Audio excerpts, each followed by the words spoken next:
Good evening, humans. Tonight I have a scary urban legend from Arkansas, based on true events. Here is the story. The Ozark Howler. People come to the Ozarks thinking the woods are soft. The hills roll like old shoulders. The pines sing. The creeks talk themselves to sleep on gravel bars. If you don't know any better, you'll think the trees are friendly and the fog is just weather.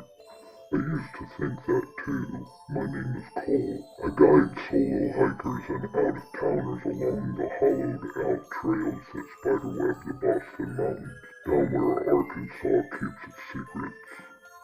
I know the switchbacks that look like mistakes on the map, the springs that run even when August tries to burn the hills flat, the places where cell service turns to superstition. Most of all, I know which hollows not to sleep in. I don't take clients there, but this wasn't a client, this was family. My sister June vanished in those woods 3 years and 9 days before the night I heard the howler. June was the one person who could outrun me up a ridge and still talk like we were sitting at dinner. She worked search and rescue after college, learned how to read bent grass like print and read like a diary. The first time we heard the story of the Ozark Howler, we were kids. Our uncle told us with the beer in his hand and thunder walking over the house. A horned, cat-sized thing that screamed like a woman dying, red-eyed weaving between cedar stands, seen most often before a storm. We slept with flashlights on after that, daring each other to shut them off to 5 seconds at a time, counting down and chickening out.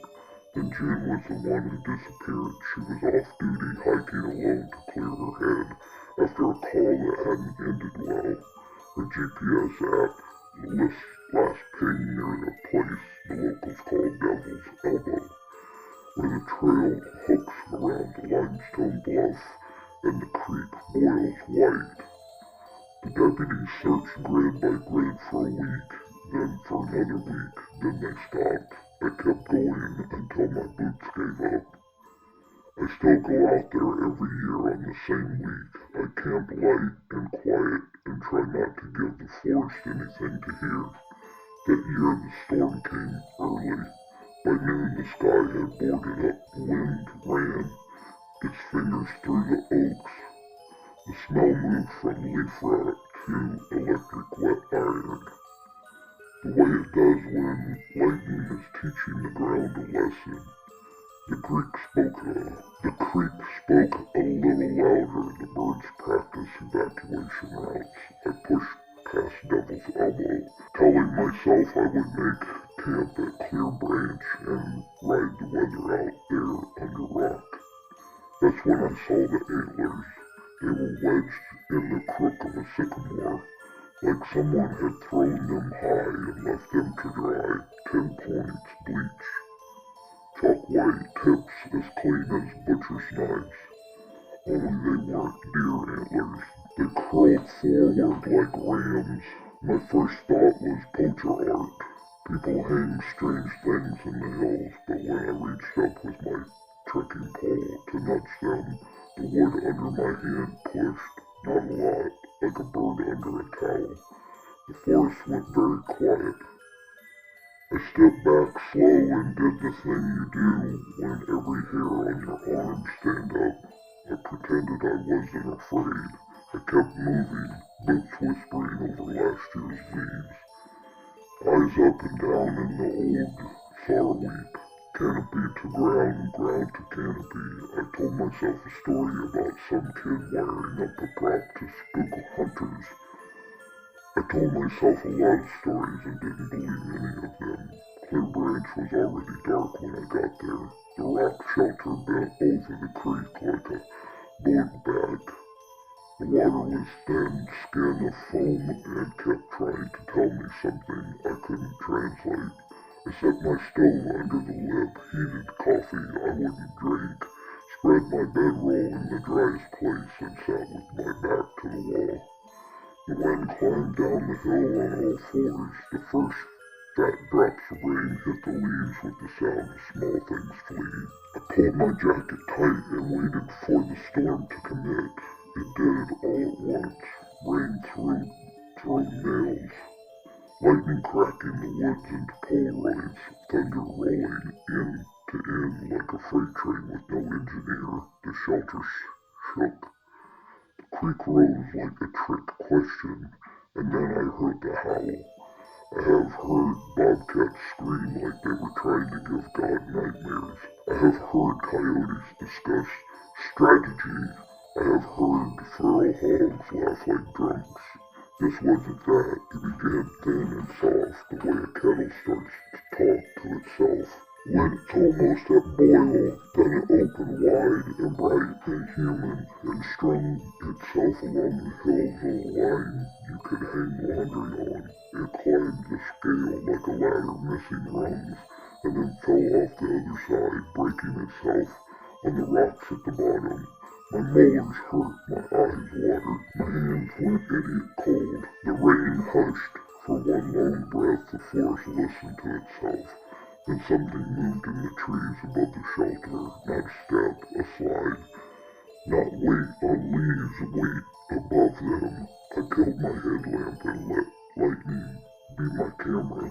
The next flash stitched the world together in black and hard white, and in that white I saw it, a shape on the edge, a shape on the ledge above the shelter, long-bodied like a panther, but thicker through the shoulders, with a tail that split at the end and twitched like a mad cat's.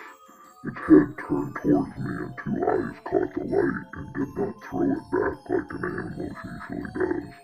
The eyes held it, they absorbed it.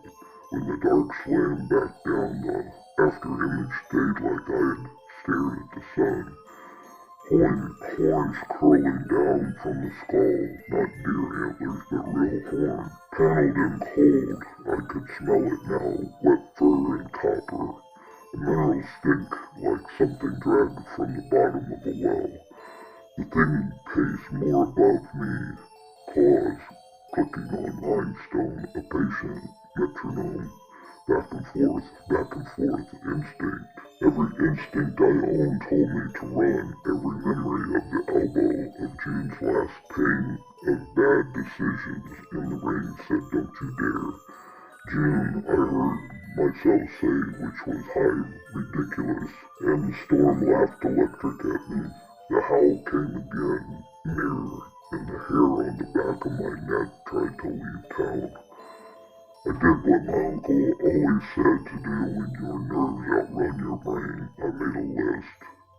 Knife, bear spray, flares, and my little hand-cranked radio.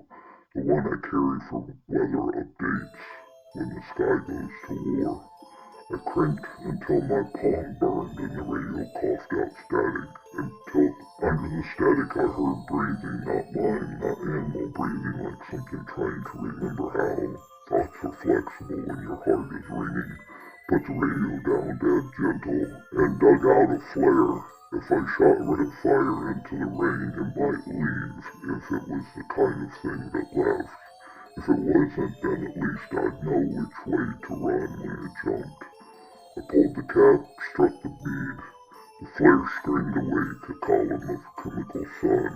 The creature above the shelter snapped its head toward it and hissed. A wet, angry sound like wind in a pipe made of meat. It didn't love the light that felt like a fact that I could hold. I rolled the flare across the floor of the shelter and out into the clearing where it painted the rain in blood. The thing tracked it, then flowed down the rock face as if gravity were a rumor it could ignore. It landed with the softness of a big cat and stood at the edge of the red pool, horns hollowed in smoke. Its mouth opened. I wish it hadn't. There were too many teeth and not enough rolls. Jaw that hinged too far, tongue like a rag. The sound it made then was not the howl, it was worse. A soft, curious hum. The sound you make when you find a thing you recognize from a dream and can't put a name to. I took a step towards the flare, then another, head low, tail split like a snake tongue in tasting heat. I reached slowly for my pack and touched metal, the second flare. When I had it in my hand, I launched it past the creature into the trees on the other side. It turned to follow it, and in that pivot, in that sliding rotation, it did not look like bulk should be able to turn. I saw its side. Fresh pink lines ran across the ribs, not claw marks, not thorn tears. Lines like safety buckles and had been cinched too tight for too long. My mouth went dry. June always wore her rescue harness too tight. June, I said again, not as a question this time, but as a stupid prayer it was. The howler cocked its head. Something like a recognition flickered in those light-eating eyes. Not love, not mercy, a remember of a shape that scared me more than the teeth. The rain shifted instead of falling. It started to move sideways. Herded by the wind that had opinions, the creek jumped its banks and ran towards my boots like a crowd leaving a concert. The flares hissed and sputtered. Night leaned in for the finish. A voice came from the radio at my feet. It sounded like June. Cole, it said, like she was trying out the name. Then, don't look. I looked. The creature opened its mouth and the howl turned inside out. It wasn't a scream now, it was a pull. The sound didn't come towards me, it went away from me, and it dragged the world with it. The flares leaned. The rain angled, the smoke went horizontal like a flag obeying orders. My breath tried to leave me and I had to bite it back like a bad word. The only thing that didn't move was the light of the creek tumbling over itself. Even sound can't bully water, that's already falling. I remembered the sycamore with the horn in it pushing under my hand. I remember the maps pinned to June's wall. Circles around Devil's Elbow, around Clear Branch, around spots where people heard things that shouldn't. Circles overlapped, the overlaps overlapped. Maybe the Ozarks were a range of hills, maybe they were a throat. Don't look, the radio said again, and I realized I wasn't hearing June at all. I was hearing my voice recorded on some call I'd never made, spit back at me through a machine that had become a mirror. I did something I'm not proud of. I ran. I didn't sprint. Sprinting is how you get speared by trees. I moved like a deer that knows it's already been seen. Fast, long steps, eyes for the ground 3 feet ahead. The howler's pull unstitched my balance, but my feet knew enough to snare roots where they had to, and miss them where they couldn't. I cut towards the ridge, toward the highest spine I could reach. Because the thing about hollows is the noise gathers in them. Behind me the howl gathered itself up like a net. Brush slapped my shins, rocks tried to rearrange my bones. My lungs went salt and glass. I climbed until the ridge dropped away on both sides and the storm rolled over me like an Old Testament. When I looked back, Clear Branch was a dark mouth swallowing its own teeth. The howl stopped. No slow fade, just an off switch. The rain did the same, like a faucet someone remembered. The only sound left my breath deciding to believe in itself again, and a earth-ready pop of distant thunder leaving. I didn't go back to the shelter. I cut a new line along the ridge, straight for the dirt road where the game wardens drive. And I did not stop until my legs found my truck, my memory. The radio in the cab ticked itself alive as soon as I turned the engine. Though I hadn't plugged it in, it spit a thin line of static that shaped itself into 2 words, next time. I don't carry the radio anymore. I went back the following week with 2 wardens and a ranger I trust. We found the rock shelter scoured clean, no flare scabs, no tracks. creek had reset the world with a firm hand.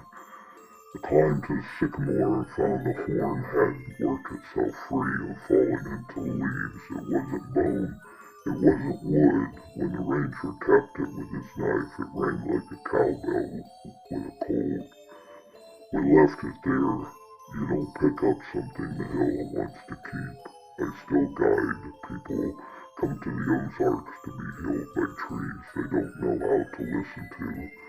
I take them where it's safe and tell them the old stories softly like lullabies for adults who think they're outgrown them. I let the nights be